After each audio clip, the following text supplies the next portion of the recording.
నమస్తే. డాకు మహారాజ్ అయితే ఎన్నో పేర్ల తర్వాత డాకు మహారాజ్ కన్ఫర్మ్ అవ్వడం మనందరికీ తెలిసిందే.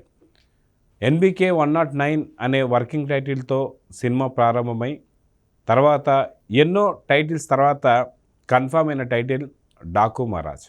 అయితే డాకు మహారాజ్ ఇప్పుడు ఎలాంటి ప్రమోషన్స్ డాకు మహారాజ్కి జరగబోతున్నాయి, అటు అన్స్టాపబుల్ కావచ్చు, మరోపక్క ఇంకో వేదిక కావచ్చు. అయితే దీని గురించి మనతో పాటు సీనియర్ జర్నలిస్ట్ హేమసుందర్ గారు ఉన్నారు, వారిని అడిగి తెలుసుకుందాం.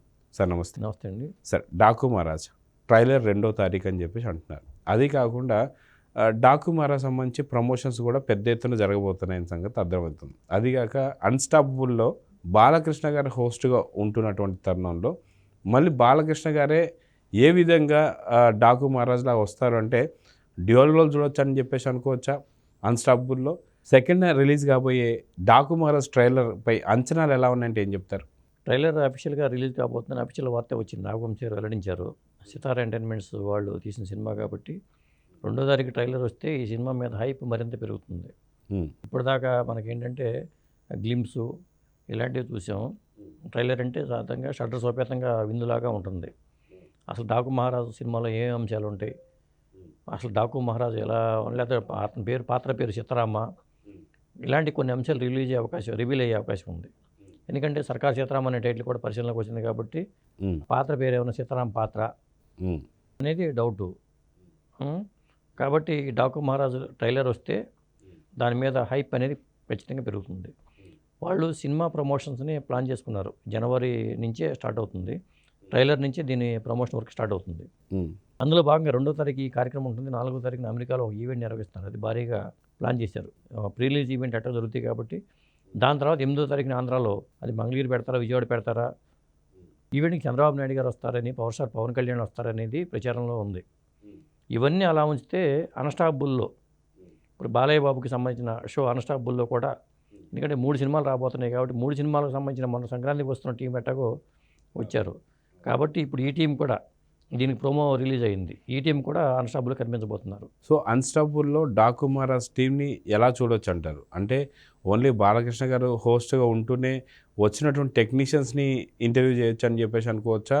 లేదా డాకు మహారాజ్లో డ్యూయల్ రోల్ ఏదైతే ఉందో ఆ డ్యూయల్ రోల్ మనకు అక్కడ కనిపించబోతున్నాయా అని చెప్పేసి అంటే ఏమంటారు? అన్స్టాపబుల్లో ఖచ్చితంగా అది డ్యూయల్ రోల్ చేయాల్సిందే. ఓ పక్క హోస్ట్గా చేయాల్సి వస్తుంది, ఇంకో పక్క గెస్ట్గాను ఆయన చేయాల్సి వస్తుంది. దాన్ని ఎలా షూట్ చేస్తారో, ఏం చేస్తారో, బహుశా ఆయన అంటే గెటప్ మార్చకుండా చేస్తారా, గెటప్ మార్చేస్తారా, లేకపోతే సినిమాల మేకింగ్కి సంబంధించి కొంత చెప్తున్నారు కాబట్టి స్టార్టింగ్లో డాకు మహారాజ్ ఎందుకు చేయాల్సి వచ్చింది, అందులో విశేషాలు ఏంటంటూ స్టార్టింగ్లో ఒక పాత్ర వేసుకుంటూ అది చేసిన తర్వాత హోస్ట్గా మళ్ళీ ఎంటర్ అవుతారా అనేది ఒక సస్పెన్స్. కాకపోతే దీనికి వచ్చిన టీం చూసుకుంటే మ్యూజిక్ డైరెక్టర్ తమన్నా వచ్చాడు, డైరెక్టర్ బాబీ వచ్చాడు, నాగవంశీ గారు, మరి ఇక హీరోయిన్ కూడా వచ్చే అవకాశం కనిపిస్తుంది. ఈ ప్రోమో ఉంది కాబట్టి ఆ ప్రోమో ప్రకారం చూసుకుంటే మసాలాగా అన్స్టాపబుల్ కదా జరగబోతున్నట్టుగా మాకు తెలుస్తుంది. అదే మనం చూసుకుంటే దాదాపు సంక్రాంతికి రానున్న సినిమాలలో ఖచ్చితంగా డాకు మహారాజ్, గేమ్ చేంజర్, అదేవిధంగా సంక్రాంతికి వస్తున్నాం తండేల్. సో ఈ 4 సినిమాల మధ్యలో డాకు మహారాజ్కు ఉన్నటువంటి ప్రిఫరెన్స్ ఏంటి అంటే ఏం చెప్తారు? వరుసపెట్టి బాలయ్య బాబు హిట్లు రావటమే ప్రయారిటీ చూసుకుంటే, వరుసపెట్టి హిట్లు రావటం ఒకటి. ఆయన సక్సెస్ రేటు గ్రాఫ్ పెరిగిపోయింది. అంటే సాధారణంగా గ్రాఫ్ ఇలా వెళ్తుంది కానీ ఈ గ్రాఫ్ ఇలా ఒకసారిగా వెళ్ళిపోతుంది కాబట్టి భారీ అంచనాలు ఉన్నాయి.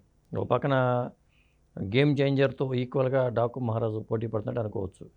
ఇక వెంకటేష్ ఫ్యామిలీ డ్రామా కాబట్టి ఫ్యామిలీ ఆడియన్స్ మాత్రం ఏంటంటే ఆ ఫ్యామిలీ ఆడియన్స్కి పరిమితం అవుతారు కాబట్టి ఇప్పుడు వెంకటేశ్వర క్రియేషన్స్ వాళ్ళు ఫ్యామిలీ డ్రామా శతమానం భవతి అనే సినిమా అప్పట్లో పాటల పరంగా కానీ ఇందులో కూడా ప్రత్యేకత ఉంది. మన సంక్రాంతికి వస్తున్న కూడా నేను పాట పాడతాను వెంటపడి తను పాట పాడినట్టుగా వెంకటేష్తో ఉంది కాబట్టి అది ఉంది. కానీ ఏదైనా సరే డాకు మహారాజ్ మీద మంచి హైప్ అయితే క్రియేట్ అయింది. పైగా ఈ అన్స్టాపబుల్ షోలో కూడా రష్మిక పెళ్లి ప్రస్తావన అదొకటి ఎందుకు వచ్చిందో తెలియదు కానీ మొత్తానికి నాగవంశీ గారు ప్రస్తావించడం, ఆ ట్విస్ట్లు ఏంటో రేపు అన్స్టాపబుల్ షో స్టార్ట్ అయిన తర్వాత దాంట్లో చూడాల్సిందే మనం. అయితే మొత్తానికి డాకు మహారాజ్ ఎలాంటి రాజ్యాన్ని స్థాపించబోతున్నాడు? నిజంగా డాకు మహారాజ్ కల్పిత పాత్ర లేదా నిజమైన పాత్ర అంటే ఏం చెప్తారు? అంటే కల్పిత పాత్ర అవడానికి అవకాశం ఉంది. ఎందుకంటే 3 కాలాల్లో జరిగే కథ అని చెప్తున్నారు. 1980s నుంచి మొదలుపెట్టి చెప్తున్నారు. సీతారాం అనే పేరు కనిపిస్తుంది కాబట్టి కొండపల్లి సీతారామయ్యకి సంబంధించిన ఏమన్నా ఆ బ్యాక్ డ్రాప్ తీసుకుని ఏమన్నా పాత్రను తయారు చేశారా అనే డౌట్ నాకు ఉంది అనుకోవడం. కానీ అది అది చేయడానికి అవకాశం లేదు. అది ఏదో బయోపిక్ లాగా అవుద్ది కాబట్టి కొండపల్లి సీతారామయ్య ప్రస్తావన కాకుండా సీతారాం అనే పాత్రను తీసుకుని ఊహాత్మక పాత్ర. ఇప్పుడు ఎన్టీ రామారావు గారు బందిపోటు చేశారు కాబట్టి గతంలో, అంటే బందిపోట్లు 1980sలో పెద్ద బందిపోట్లు అంటూ లేరు. మరి వాళ్ళు బ్యాక్డ్రాప్ ఎలా తీసుకున్నారు, మళ్ళీ అక్కడి నుంచి కథ మొదలుపెట్టి ఎక్కడికి వెళ్ళారు, డ్యూయల్ రోల్ ఎలా చేశారు ఏంటనేది కొద్దిగా ఇంట్రెస్టింగ్ సినిమాగా అనిపిస్తుంది మనకి. అయితే అన్స్టాపబుల్లో డాకు మహారాజ్ షోని ఎలా చూడాలంటారు? అంటే ప్రమోషన్స్కి వాడుకున్నారు బాలకృష్ణ గారు అని చెప్పేసి అనుకుంటారా, లేదంటే దీన్ని ఎలా చూడాలంటారు? అంటే ఇప్పుడు ప్రమోషన్ లాగా చూపించట్లా. మనం సంక్రాంతికి వస్తున్నాం, టీం వచ్చినా కానీ లాస్ట్ కొద్దిసేపే పరిమితం అయ్యారు. మొత్తం అంతా సరదాగానే సాగిపోయింది. మనకి వెంకటేష్తో వచ్చిన టీం అంతా చాలా వరకు వెంకటేశ్వర, సురేష్ బాబు మీదే చాలా వరకు వెళ్ళింది. ఏదో చివరిలో కొద్దిగా చెప్పి ప్రమోషన్ చేశారు కానీ ఇండైరెక్ట్ ప్రమోషన్ అంటారు దీన్ని. అవును అవును. ఇప్పుడు డాకు మహారాజ్ టీము రేపు బాబీ వచ్చినా లేకపోతే తమన్ వచ్చినా వాళ్ళతో సరదాగా సాగిపోయే నవ్వులతో ప్రోమోలోనే కనిపిస్తుంది మనకి. మొత్తం నవ్వుల విందులాగానే ఉంటుంది అది.